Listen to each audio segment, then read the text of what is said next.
Will Robinson here from Robinson's Auto, toolsandtime.com. Welcome back. So today in the shop, I got this 2015 GMC Canyon. It's got the V6 with an oil leak coming from the transfer case front output shaft seal. I started on this vehicle, I started pulling it apart and realized, you know what, this is a pretty straightforward seal replacement. And I'll explain more once we go in there. Sometimes when you take a yoke off, you got some preloads, crush collars, things like that. But on this transfer case, it's pretty much a flush mount. You don't have so much of that in the equation.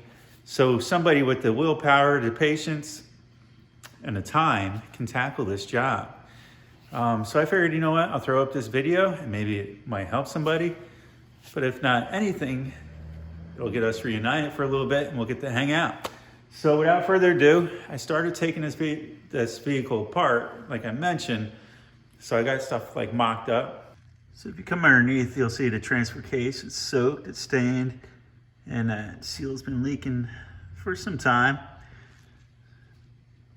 All right, I have GMC service information pulled up for leak diagnostics. This is using the AC Delco subscription. You could get a 3-day pass, 1-year pass. They offer a few different options. But we're gonna look at front output shaft oil seal leak. Come on over, inspect for restricted vent hose assembly. Repair is required. This one is not plugged up, but this is a good thing to check for. Inspect for transfer case for an overfill condition.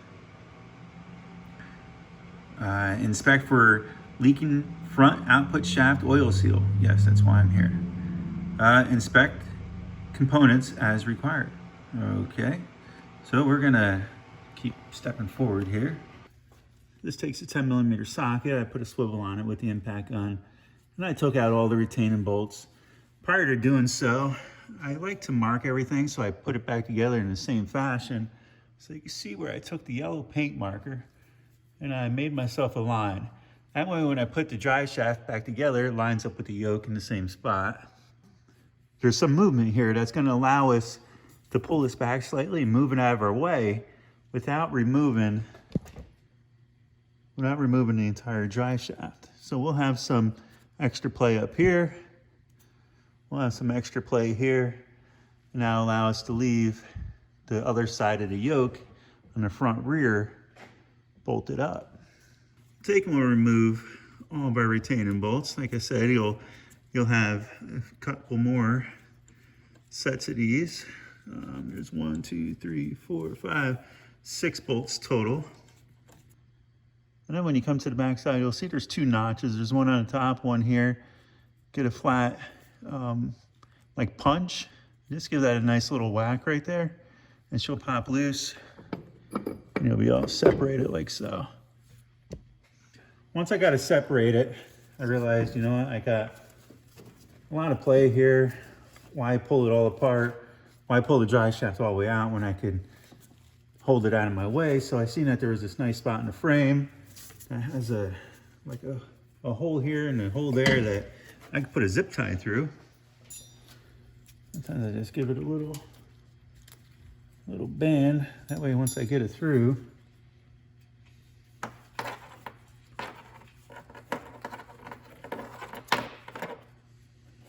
there you go. That's what I was hoping to do. I don't think it's gonna be long enough with just one, so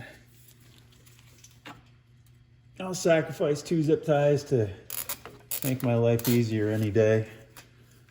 And what I'm gonna do here is just use this to help hold the drive shaft out of our way, so we're not constantly fighting with it, and it's not putting any extra pressure on anything else. Next, if you look in the front of the yoke, you'll see that there's a nut here. I already got this loose, but I took a punch and I made a punch mark on the front of the yoke, one on the nut, and another one on the output shaft. That way, once I get everything in, I can put the yoke back on the same way I took it off. And when I get the nut torqued back down and my index marks line up, I know I'm right around where it used to be.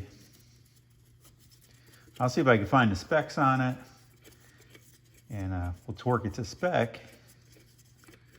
but I like doing that stuff just in case I have trouble finding information.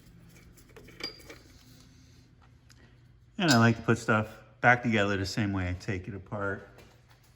Next, the yoke didn't want to slide off for me, so I took a puller. As you can see, they were the perfect length, so I used 2 of the bolts, one on the bottom, one on the top. It didn't take much effort at all. And then it slowly started coming off, and then I just removed the yoke like so. Now I'm down to the seal. It really wasn't too bad with the correct puller. I wanted to attempt it without a puller of some sort. Made in the USA, OTC. So this is an OTC 7393 is the number of that puller. But one like that will do the trick. Okay. Hopefully you guys can see that seal now. You can see it has been leaking for some time. And this is what they call a double lip seal. You'll see when I turn the yoke, you'll see when I turn the shaft, the seal actually spins with it. Now we're gonna pull this off. We could damage the seal in the process, but what you don't wanna do is score the shaft or the housing. So you wanna try to use some caution. But as far as it comes to the seal, it's okay to damage that, and we will most likely damage that while we're removing it. Sometimes it's easier to show you off the vehicle how I'm gonna remove this seal, and a lot of other demonstrations as well. As you can see, it's a 2-piece seal. It has this inner sleeve per se with an inner seal, and then it has this outer lip seal. Sometimes it's easiest to get in there, get behind the inner seal between the outer metal ring and the inner one. Get in there and just pry this inner portion out and work your way around it until you pop that inner sleeve out, and then move your way to the outer ring and get behind there. Sometimes use yourself a flat scraper or something and get it started.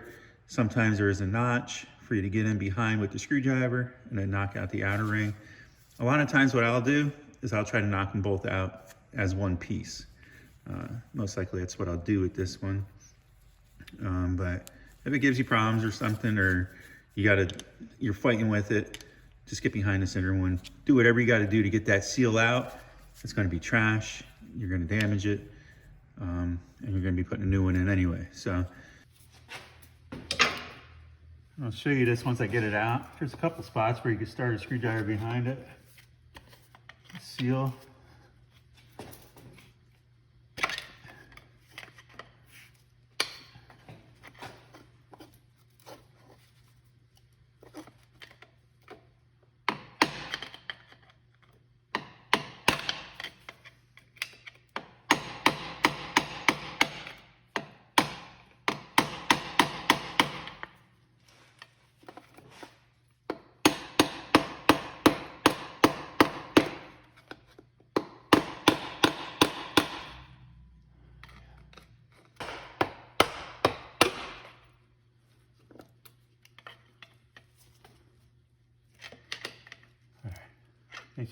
There's finally.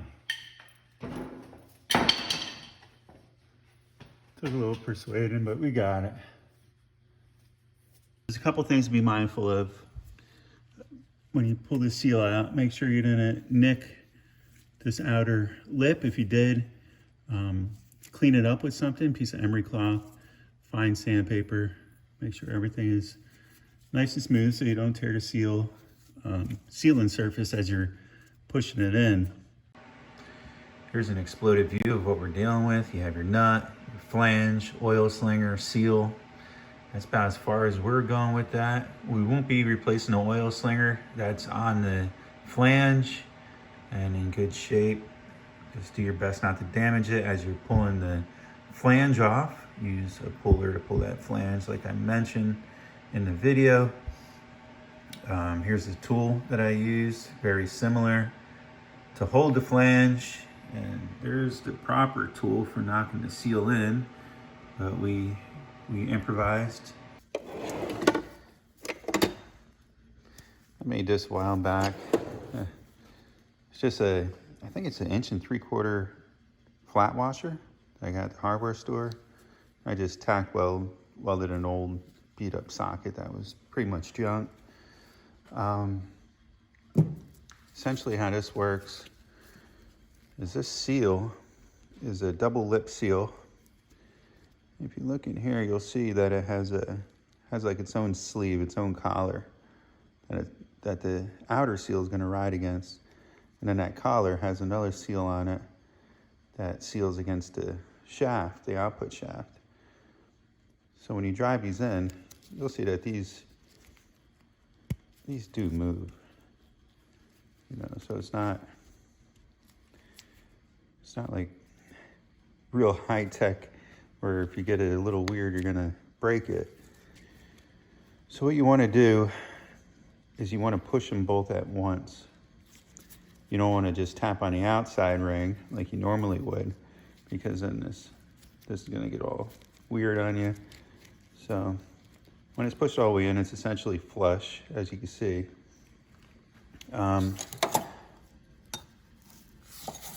At the time when I made this, I didn't have the proper tool, and this worked fine, and I've done many seals with it. But essentially, you got to find a washer that has the same.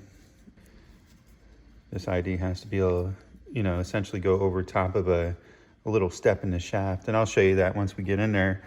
Ideally, if I had to make this over again, there is a little step in this shaft that once the seal gets back to it, it goes over top of it. So it's a spline, and then the sealing surface is a little bit bigger. So what I would do is I'd put a piece of pipe in here that's just the size of the spline to keep you centered. That way you don't have to keep on looking at it as you're knocking it in to make sure this doesn't hit that ridge. And you'll see what I mean more once I get in there. Make sure there's no raised lips on this step. This is exactly what I was talking about. The spline, if you had a piece of pipe that would just go over top of the spline, that would be ideal to keep you centered. That's how the proper tool for the job works. But this will work just fine.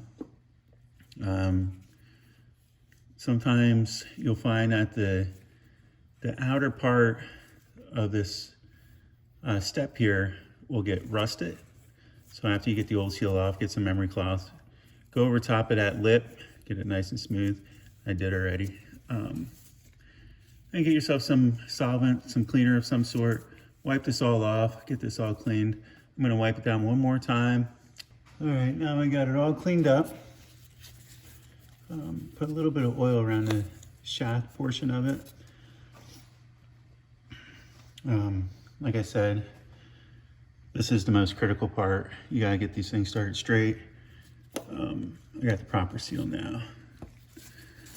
I'm gonna try not to get in your light, but this inner one I've had more problems with than the outer. And sometimes I'll try to get it in as far as I can by hand, as square as I can, because you're actually pushing another seal over top of the shaft. And if that starts going in crooked, it really fights us. So I'll actually work this seal in as far as I can by hand.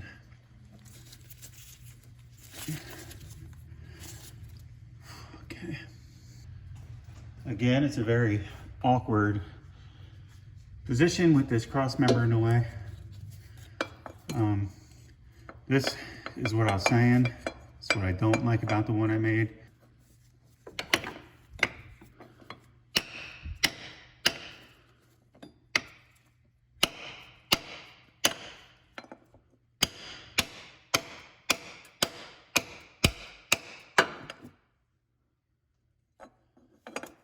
Okay.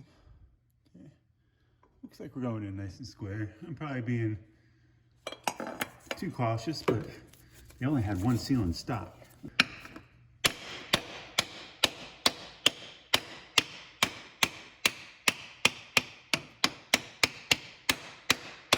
Sounds good. All right, guys, here's a There's a better shot of the seal once she's in.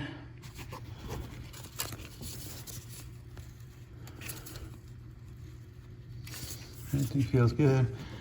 Looks well seated.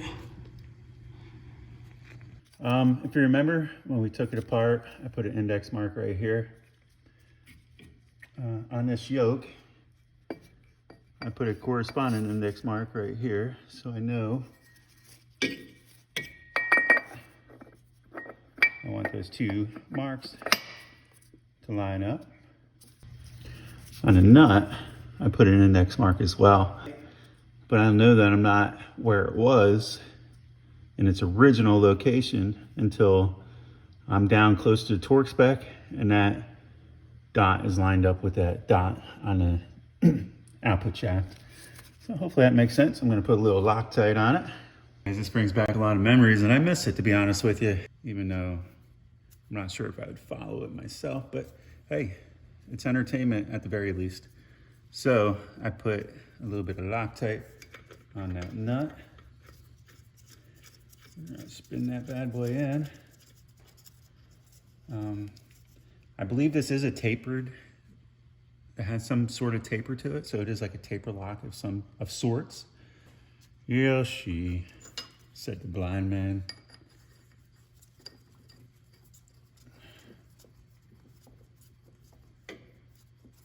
I have a tool for this, I really should use it.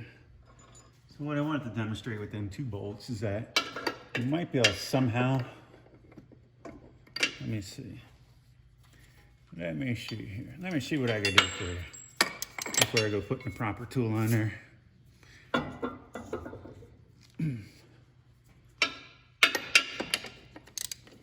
right, so it's gonna spin that way.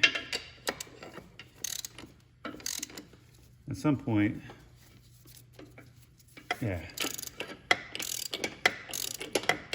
you can kind of keep it from spinning like this. Hold it as close to the base of the bolt as possible, because you don't want to hold it out here because you'll bend the bolt. But there's like a little lip right here. So what I'm doing is that lip is actually holding my pry bar for now.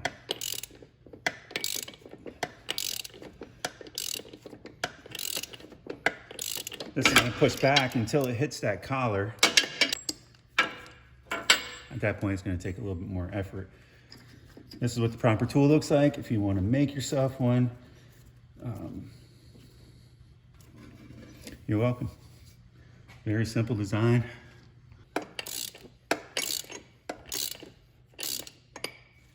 Now I just felt it. I felt it bottom out so that the yoke is against the step in that shaft at this point. I'll take a look in there. Let's see where my dot is in correlation to my other dot. And of course, oh, there it is. I see it. We're super close.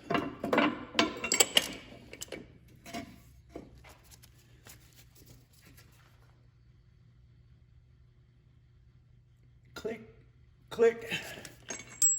We'll go look up the torque spec. I'm lined up essentially perfect. Let's see if I can give it one more click. Click. Tight, tight.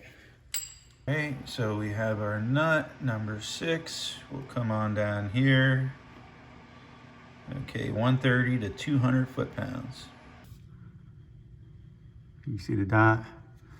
Take it in here and show you now how all 3 dots are aligned. We're back in the same position we originally took it apart. Now on this one, we could have went strictly off a torque spec. A lot of times I do this on rears if I'm doing a pinion seal, because there's a crush collar that's in between the bearing and that yoke. And what can happen is sometimes, even though they give you a torque spec, once that collar starts crushing, it continues to crush at a different rate at some points, is my experience. And the next thing you know, you're changing your pinion depth. Or your load, I should say, on your pinion bearings. So what I do is I'll do this. I'll make my mark. when I put it back together, I don't torque it. Put some Loctite on it, run it down till everything's back in its original location. I know it worked good before and it's going to work good after. But on this case, simply get the torque spec, torque it down because you're just going down to the step in the shaft. It's not preloading anything for you. All right, guys, at this point, we could get rid of our state-of-the-art retaining device. I can't see it, but I like to line everything up the way I took it off. Now we'll simply put it all back together using the little brackets and the bolts. I'm going to use a little bit of Loctite on there. I got my dad coming up. He's going to come up tomorrow and spend the night. Nice seeing him. Okay, we'll run these down close. 10 millimeter, I have a swivel extension, short extension here. I wouldn't even be able to do this without an extension at all.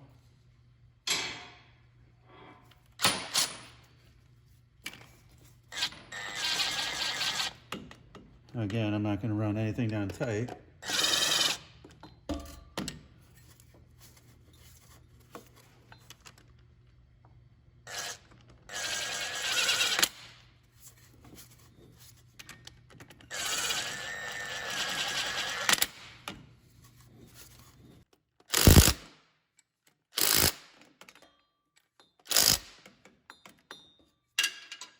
All right, now look up the torque spec and we'll torque them down.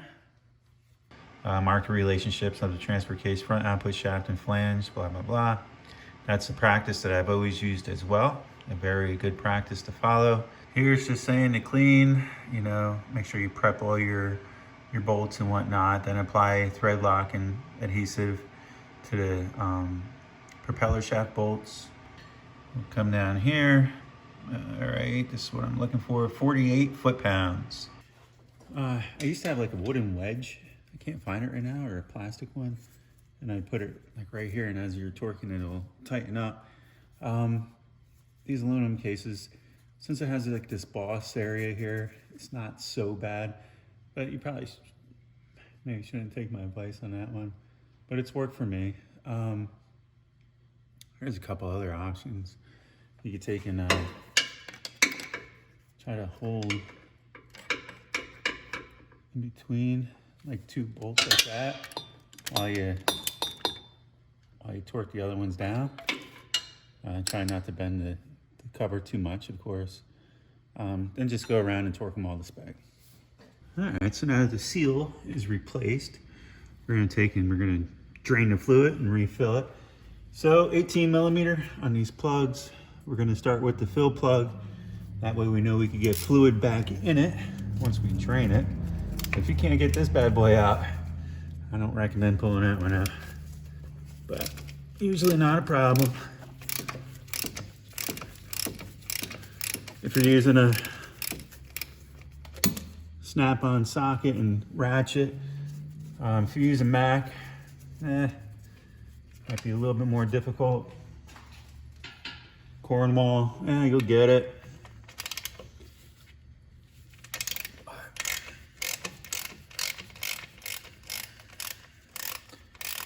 This also gives it a little breathing, help it drain a little bit better.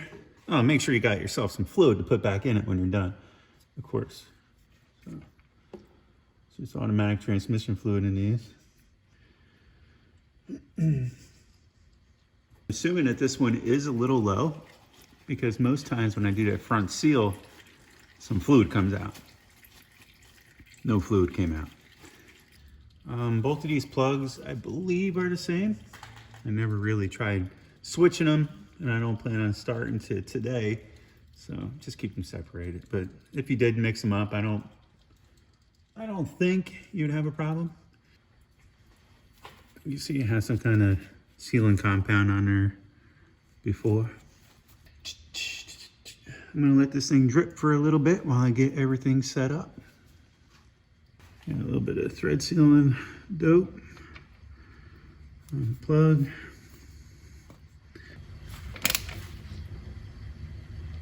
Now at this point, we're gonna fill it through this plug hole. You're essentially gonna fill it until the fluid starts coming out. I believe it's around 2 quarts on this one. So use whatever means you have. I have a little quart bottle pump. This uses Dextron transmission fluid. Oil specification, transfer case, Dextron BI. But you want to make sure you use the correct fluid for your make, model, year. You can find that in your service, in your manual, your owner's manual most times. Got a little bottle pump here. It's going to take a little time, but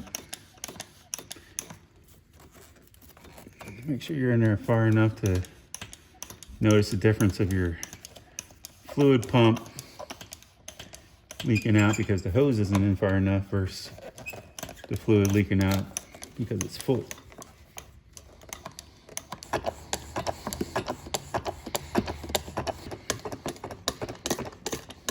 Oh, there's our second quart.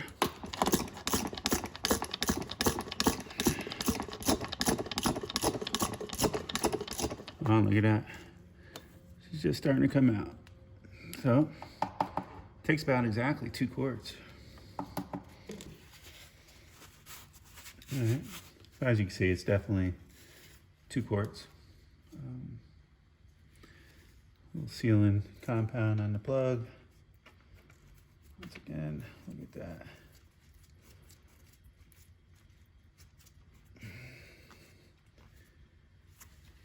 You can use Teflon tape or whatever you got.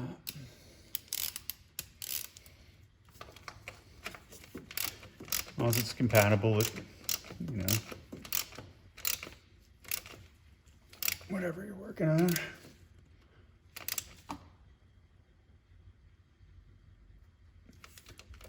It's almost like a pipe thread, so it's tapered. So you don't want to go crazy with it because as you screw it in, it gets wider. So it's like trying to explode the thing out of there.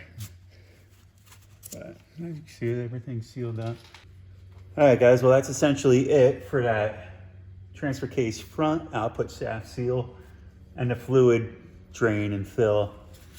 Pretty straightforward, especially this task back here. You could do this on your own. Just make sure you get the correct fluid. The front seal, if you make a tool like I showed you, you'll be fine. Or if you purchase the proper tool, you'll be even better. I'm not sure if it's gonna get any better or be any better than the way we did it, but proper tool for the job is always a good thing. I won't keep you any longer. Stay safe, stay warm, and have a happy holiday. Till next time.